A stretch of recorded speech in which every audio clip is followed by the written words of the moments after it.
जब निश्चित हो चुका तब व्यापक हालात गूंजा सारे विश्व में राज तिलक संवाद। ये निश्चित हो चुका श्री रामचंद्र जी का राज तिलक होगा, तो ये समाचार पूरे विश्व में फैल गया। धीरे धीरे तोरण बंधनवारी बहुरंग पताका पर आई, द्वारे द्वारे पर स्वर्ण कलश और सुंदर झंडी लहराई। घर घर में तोरण बंदरवार और बहुरंग की पताका फहराने लग गई और हर द्वार पर स्वर्ण कलश और सुंदर झंडी लहराई, स्वर्ण कलश और उसमें सुंदर झंडी लहराने लग गई। तो उस समय श्री रामचंद्र जी का थे वहाँ पर जो है साक्षात जो है विष्णु जी का अवतार थे, श्री लक्ष्मी जी साक्षात लक्ष्मी जी, श्री सीता जी साक्षात लक्ष्मी जी का अवतार थे। तो वहाँ किस चीज़ की कर सकती है, तो हर द्वार पर स्वर्ण कलश रखा गया और सुंदर गया। मतलब इतना ऐश्वर्य था और इतनी ईमानदारी थी कि जिसके घर स्वर्ण कलश था लगभग सभी घरों में था और घर घर स्वर्ण कलश रख दिया गया दौर पे और बंदरवार बांध दी गई और रंग बिरंगी जो है ध्वजा फहराने लगी इस खुशी में कि जो है श्री रामचंद्र जी राजा होंगे। चंदन फूलों के अर्घ इत्र राहों में छिड़के जाते थे, मखमल अतलस और जरियों के गलियों में फर्श बिछाते थे। सड़क पे राह में जो है चंदन फूल का अर्घ छिड़का जा रहा था, इत्र छिड़का जा रहा था।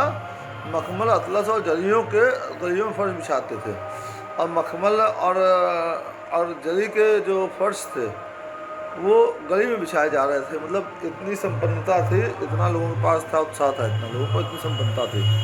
हीरों के और मोतियों के कुछ दूर दूर पर द्वार बने, जरियों के थान पर मणियों से स्वागत और जय जयकार बने।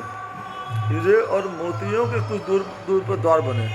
इतना ऐश्वर्य था भारतवर्ष में, जो कि बाद में अंग्रेजों के द्वारा और मुसलमान आक्रांता जो आए जवान आए वो लूट के ले गए। जोरियों के थान पर मणियों से स्वागत और जय जयकार बने। जोरियों के थान पर मणियों से स्वागत और जय जयकार बना। हर दरवाजे पर नौबत्ती, हर घर में मंगलाचार, हर दरवाजे पर जो है जो खुशी थी और मंगलाचार हो रहा था। हर दिल में लहर खुशी की थी, हर जुबान से जय जयकार हुआ। दिल में खुशी की लहर थी, हर जुबान से जय जयकार हो रहा था। हर दरवाजे पर नौबत थी, हर घर में मंगलाचार हुआ। हर दरवाजे पर हर दिल में लहर खुशी की थी, हर जुबान से जय जयकार हो। दशरथ सा राहु चक्रवर्ती फिर कौशलपुर से राजधानी, जिस जगह शेर बकरी दोनों पीते थे घाट पानी। दशरथ से जैसे चक्रवर्ती राजा जहाँ हो, कौशलपुर की जो राजधानी हो अयोध्या, जिस जगह शेर और बकरी एक साथ पानी पीते थे एक ही घाट पर, ऐसे घर होगा राज तिलक क्योंकि बात बयां की है कि जुआ के यारों आँख नहीं और आँख बगैर जुबा की हो। ऐसा घर और ऐसा राज तिलक क्यों कर बयान न करें श्री राधे श्याम जी और सिद्धू सिद्धार्थ जी कर रहे हैं, वाल्मीकि जी कर रहे हैं। जब जुबा के यारों आँख नहीं और आँख बगैर जुबा की हो, जबकि जुबान को आँख नहीं है और आँख में जुबान नहीं है, लेकिन उसके बाद भी लेखनी तो लिख ही सकती है। अब आगे जो कुछ हुआ सुनिए ध्यान लगाए, होनहार मिट्टी नहीं करो अनेक उपाय। अब आगे जो कुछ हुआ उसको ध्यान लगा के सुनिए, और होनहार नहीं मिटती है, जबकि कितना भी उपाय कर लीजिए। कैकेयी सुमित्रा कौशल्या भी रानियाँ राजा की थे, रामचंद्र कौशल्या के, लक्ष्मण सर्वन सुमित्रा के। कैकेयी भरत की माता थी, राजा की प्यारी बढ़ी हुई। कैकेयी सुमित्रा कौशल्या महाराज दशरथ की 3 रानियाँ थीं और रामचंद्र जी महारानी कौशल्या से के पुत्र थे। लक्ष्मण शत्रुघ्न सुमित्रा जी के पुत्र थे। कैकेयी भरत जी की माता थी और जो कि राजा की बहुत प्यारी रानी थी और मन से बढ़ी हुई थी। मंत्रा उसी की राशि थी, मुँह लगी हुई, सर चढ़ी हुई। सो होनहार आकर खेली बस सी मंत्रा के सर पे। और मंत्रा उनकी जो है दासी थी, जो बहुत मुँह लगी थी कैकेयी की और जो है सर पे चढ़ी हुई थी। और होनहार आकर खेली बस इसी मंत्रा के सर पर। और होनहार जो होना था इसी मंत्रा के सर पर हुई। सरस्वती जी के जरिए जो है देवताओं ने ये देखा कि अगर महाराज श्री रामचंद्र जी का राज तिलक हो जाएगा तो श्री रामचंद्र जी वन नहीं जाएंगे तो राक्षसों का संहार कैसे करें, खरदूषण संहार कैसे होगा, रावण कुंभकर्ण मेघनाथ का संहार कैसे होगा, कैसे हम लोग को त्रास से मुक्ति मिलेगी। तो राजा अपने स्वार्थ में सरस्वती जी मंथरा और कैकेयी जी के जुबान पे चली गई, जो है उनकी बुद्धि जो है कैकेयी जी की बुद्धि फेर दी गई। और कहीं कहीं तो ये भी आता है वर्णन कि श्री रामचंद्र जी ने स्वयं कैकेयी माता को बोल करके और वन मांगा था कि जो है हमारा जिस लिए अवतार पृथ्वी पर हुआ है रावण का वध करने के लिए, अगर मैं राज करूंगा तो मैं उधर ध्यान नहीं दे पाऊंगा और रावण का वध नहीं हो पाएगा, तो इसलिए आप मुझे जो है महाराज के पास आपके 2 वर पेंडिंग है, वो आप मांगिए इस समय। श्री रामचंद्र कौशल्या के, लक्ष्मण शत्रुघ्न सुमित्रा के, कैकेयी भरत की माता थी, राजा की प्यारी बड़ी हुई मंथरा उसी की दासी थी, मुँह लगी हुई सर चढ़ी हुई सोहनहार आकर खेली बस इसी मंथरा के सर पर शरद ने कीमती फेरी। वह समय के आई चक्कर से जब उसने ऋतु वसंत देखी, उस फूले रघुकुल के वन में लग गई आग, इसके तन में झाड़ बनी यह गुलशन में, जो कि मैंने अभी बोला है शारदा मतलब सरस्वती जी, शारदा माई सरस्वती जी भी होती हैं और शारदा कहीं कहीं जो है दुर्गा जी को भी बोलते हैं। शारद मतलब सरस्वती जी ने मंथरा की मति फेरी और उस समय के चक्कर में आ गई। जब उसने रघुकुल के वन में वसंत ऋतु देखी तो उसके तन मन में आग लग गई और पतझड़ बनी है गुलशन में पतझड़ बन गई वो, और उठी होकर के आंधी सी उस राय तिलक की शोभा में अफसोस लगा है दीमक सी दशरथ के जीवन बिरबा में। उठी आंधी होकर के उठी राय तिलक की जो शोभा थी पूरे नगर में, कौशलपुर में और जो है अयोध्या जी में, उसमें आंधी सी बन करके आ गई। अब और राधेश्याम जी बोल रहे हैं कि अफसोस है कि जो है दशरथ जी के जीवन में वो दीमक लग गया, पत्थरों भरी बन गई घटा उस हरी भरी राजधानी को, और यही चौथ चांदनी हुई कैकेयी सी महारानी को। जो है जो बसंत ऋतु छाई हुई थी अयोध्या जी में और कौशलपुरी में और जो है रघुकुल में, वो जो है बिल्कुल बरसात की काली रात बन गई और घनघोर घटा छा गई, जिसे दिन में अंधेरा छा जाता है। और यही हाल जो है कैकेयी महारानी का हुआ। देखो एक साधारण दासी क्या करूँ समस्या करती है, तख्ता ही लौटूंगी सारा ये घोर प्रतिज्ञा करती है। जो है ये कवि कह रहे राधेश्याम जी कह रहे हैं, देखो एक साधारण दासी क्या समस्या पैदा कर सकती है परिवार में और शहर में, राज परिवार देश में। और उसने ये घोर प्रतिज्ञा कर दी कि सारा तख्ता ही उलटपलट कर दूंगी, सारा परिवार तख्ता उलट कर। कल अगर देखना चाहते हो तो उन अबलाओं में देखो, आधी रात में क्या होगा दशरथ के महलों में देखो। बल अगर तुमको देखना है तो इन अबलाओं में देखो, नारियों में देखो कि रात ही रात में दशरथ के महल में क्या हो जाता है। जो चक्रवर्ती सम्राट थे, जिनके नाम से अच्छे अच्छे राजा काँपते थे और पूरे पृथ्वी पर लगभग सुनने में आता उनका राज था। चक्रवर्ती तभी कहलाते हैं। पहले तो खाक उड़ाने को डायन रस्तों में जाती है, फिर सर के बाल बखेरे हुए नागिन महलों में जाती है। पहले तो खाक उड़ाने को डायन जो है शहर में गांव में रस्तों में घूमती है, फिर सर के बाल बिखेर करके नागिन महलों में घुस जाती है। लगी पूछने के है दासी क्या हाल, आज खुशी है सब जगह क्यों है तुझे मलाल। और फिर कहके उससे पूछने लगे कि तुम अपना बाल क्यों बिखेरे हुए हो, क्या हाल बना रखी हो, आज सब जगह खुशी है तो तुम्हें मलाल क्यों। हम सब ने शीश गुथाए हैं और तूने बाल बखेरे हैं, तू जो रो रही शगुन शायद यह कैसे लक्षण तेरे हैं। हम सब ने बाल गुथा करके अच्छे से हैं कि जो है राज तिलक होने वाला है कल सुबह, और तुमने अपना बाल बिखेर लिया है, तो क्यों रो रही है शगुन के समय, ये अब शगुन मत करो, ये कैसा लक्षण तुम्हारा है। क्या किसी से लड़कर आई है या कुछ भूखी या प्यासी है, शगुन तुझे मेरे सिर की दासी क्यों तुझे उदासी है। क्या तुम किसी से लड़ के आई हो या कुछ भूखी प्यासी हो, सौगंध तुम्हें मेरे सिर की है या है दासी जो तुम इतनी उदास हो रही हो। यह सुनते ही बढ़ गई और हसद की आग भुक्कारे देने लगी, उठी नागनी जाग। यह सुन करके जो है मंथरा जो उनकी खास दासी थी, जो उनके मैके से आई थी, कैके जी के कैके देश से आई थी उनके साथ, और उसके अंदर हवस की आग जल गई और वो नाक की तरफ फुफकारने देने लगी, नागिन की तरह। बोली देखो तो सही, घर घर में है धूम, राज तिलक है राम का, तुम्हें नहीं मालूम। तो वो दासी बोलने लगी देखो तो सही, जो घर घर में धूम मची है और आज राम का राज तिलक है, तुम्हें नहीं मालूम है। इसका कल होगा राज तिलक, इकबाल बुलंद उसी का है, राजा जी से चाहते रानी यह फंद उसी का है। जिसका कल राज तिलक होगा उसका इकबाल बुलंद है, राजा जी से चाहते हैं उसी को ऊपर उठाएंगे। कुछ तुम्हें दिखाई देता है, इस खुशी के पर्दे में गम है, बजते हैं यह जो नक्कारे आवाज़ में इनकी मातम है। बजते हैं यह जो मतलब मंथरा महारानी कैकेयी जो महाराज दशरथ की जो है प्यारी रानी थी, उनको भड़काते हुए कहने लग गई कुछ तुम्हें दिखाई दे रहा है, इस खुशी के पर्दे में गम है, बजते हैं जो नक्कारे आवाज़ में इनकी मातम है। जो नक्कारे बज रहे हैं इनकी आवाज़ में काफ़ी मातम है, तुम्हें नहीं समझ में आ रहा।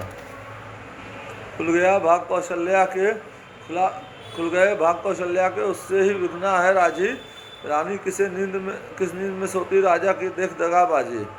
आज कौशल्या के भाग खुल गए हैं और उसने विघ्ना को राजी कर लिया है, और रानी मतलब कैकेयी जो है, तुम किस नींद में सो रही हो, राजा तुम्हारे साथ दगाबाजी कर रहे हैं और तुम इतनी खुश हो, इसमें उनका साथ दे रही हो। तू रोज़ खेलती है चौसर, अब बाजी हारी जाती है, ले देख ले रानी नर्द तेरी किस दांव पे मारी जाती है। तू रोज़ राजा महाराज दशरथ के साथ बैठ करके चौसर खेलती है, लेकिन अब तू बाजी हार रही है। रानी कैकेयी तू देख ले किस दांव से तुम हार रही हो। तो रंग में है बदरंग है तू, क्या उन्होंने पासे डाले हैं, तेरे छक्के छूट जाएंगे, अब तो उनके पौवारे हैं। तो रंग में है और तुम बदरंग हो, तुमको नहीं समझ में आ रहा है, उन्होंने क्या पासा डाला है, तेरे छक्के छूट जाएंगे और उनका पौवारा हो जाएगा। वह बाहर आने वाला है जो तीर छुपा तरकश में है, तुम जानती हो राजा दशरथ मेरा है, मेरे वश में है। वो बाहर आने वाला है जो उन्होंने तीर अपने तरकश में छुपा के रखे हैं, और तुम ये समझ रही हो कि राजा दशरथ तुम्हारा है, तुम्हारे वश में है। जो तुमको प्राण समझते थे, जो रोज़ तुम्हारे रहते हैं, जो प्यार भरत को करते थे और राज दुलारा कहते थे, जो तुमको अपना प्राण समझते थे, रोज़ तुम्हारे रहने में रहते थे जो कि राजकुमार भरत से प्यार करते थे और उनको राज दुलारा कहते थे, वही राजा वही दशरथ जड़ भरत काटे जाते हैं, हकदार राम को माना राज तिलक दिखलाते हैं। और वही राजा वही महाराज दशरथ जो हैं, वो जो है भरत की जड़ काट रहे हैं और हकदार राम को बताया है, और उनका राज तिलक करने जा रहे हैं, सभी प्रजा से और मंत्रियों से मंत्रणा करके, गुरु वशिष्ठ मंत्रणा करके। जब मंत्रणा के सुनी जहरीली गुफ्तार, उठी संभल करके कई बोली यो धिक्कार। जब मंत्रणा की ये जहरीली जो है परामर्श सुना तो कैकेयी संभल के उठी और उसको मंत्रणा को धिक्कार के बोली, चल निकल यहाँ से नालायक, किसने तेरी मति मारी है, जो निर्मल साफ रूही के लिए बनकर आई चिंगारी। चल यहाँ से निकल, तू नालायक है, यहाँ से निकल, तेरी मति खराब हो गई, भ्रष्ट हो गई है। जो निर्मल साफ रूही है उसके लिए तुम चिंगारी बन के आई हो, मतलब यहाँ तुम आग लगाने आई हो। अब को जो ऐसे वचन कहे तो तेरा मुँह नचवा दूंगी, यदि सचमुच कल है राज तिलक तो मुँह मांगा रुपया दूंगी। और कैकेयी कह रही हैं कि उल्टा पुल्टा जो तुम बोल रही हो, मैं ये तुम चुप हो जाने, तुम्हारा मुँह मैं नचवा दूंगी, और अगर कल राज तिलक है तो जो तू मांगे मुँह मांगा तुमको पैसा रुपया दूंगी, उपहार दूंगी तुमको। इस शुभ संवाद सुनने के बदले में शुभ श्रृंगार यह ले, राज तिलक त्योहार है तो दासी उपहार में हार यह ले। इस शुभ संवाद सुनाने के बदले में शुभ श्रृंगार कर लो जा करके, उस श्रृंगार का सामान भी हम दे रहे हैं।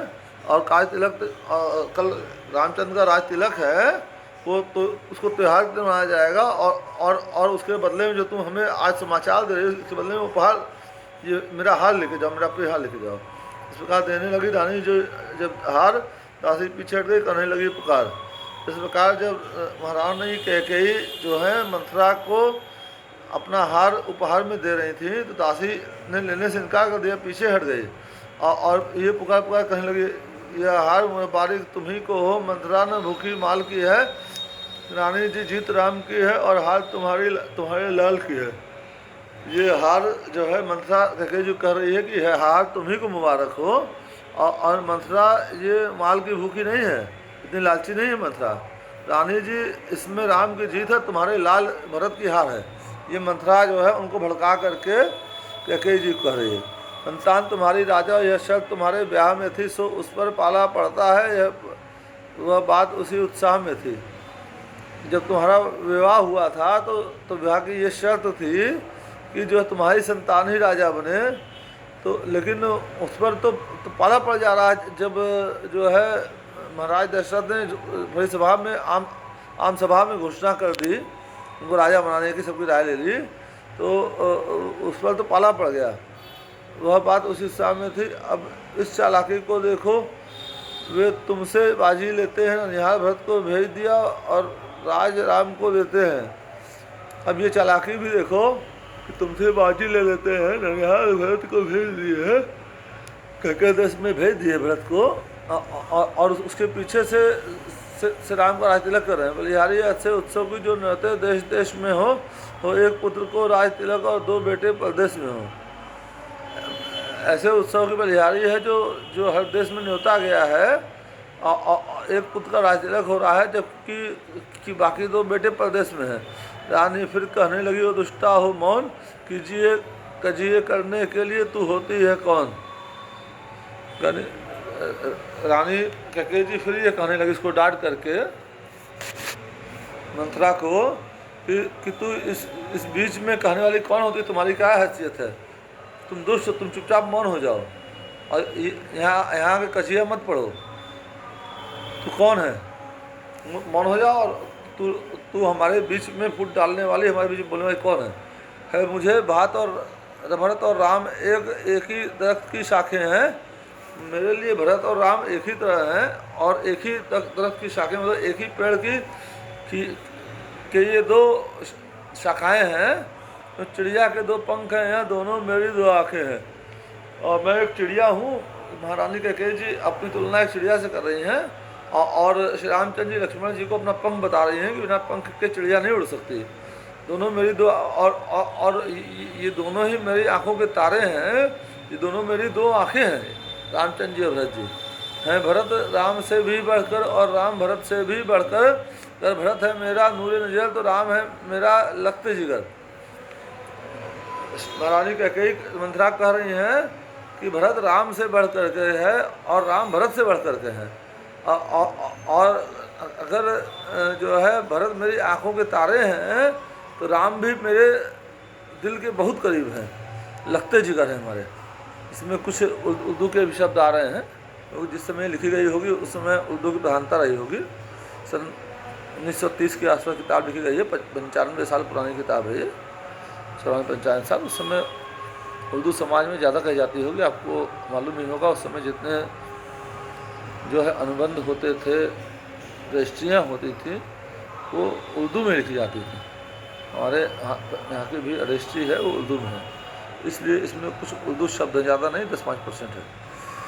श्री रामचंद्र कृपालु भज मन हरण भव भय दारुणम, नव कंज लोचन कंज मुख कर कंज पद कंजारुणम, कंदर्प अगणित अमिट छवि नव नील नीरज सुंदरम, पट पीत मानहु तड़ित रुचि शुचि नौमि जनक सुतावरम, भजु दीन बंधु दिनेश दानव दैत्य वंश निकंदनम, रघुनंद आनंद कंज कौशल चंद्र दशरथ नंदनम, सिर मुकुट कुंडल तिलक चारु उदार अंग भूषणम, आजानु भुज सर चाप धर संग्राम जित खर दूषणम, इति वदति तुलसीदास शंकर शेष मुनि मनरंजनम, मम हृदय कंज निवास कुरु कामाद खल दल गंजन मनु जाहि राचौ मिलहि सो बरु सहज सुंदर सावरो करुणा निधान सुजानशील सनेहु जानत रावरो एहि भांति गौरी असीस सुन सिय सहित ही हर्षित अली तुलसी भवानी पूजी पुनि पुनि मुदित मन मंदिर चले जाय गौरी अनुकूल से हर्ष न जाय कहीं मंजुल मंगल मूल वामंग फर कर लगे नीलाम्भुज श्यामल कोमलांगम सीता समारोपित वाम भागम पाणौ महासायक चारु चापम नमामि रामं रघुवंशनाथम आपदां परतारं दातारं ससुनं लोकाभिरामं श्रीरामं भूयो भूयो नमामि। श्री रामचंद्र जी की जय, सीता माता की जय, हनुमान जी की जय, हर हर महादेव। बोलो भाई सब संतों की, बोलो भाई त्रिदेवों की जय, हर हर महादेव। अपने अपने माता पिता की, अपने अपने गुरुजनों की जय।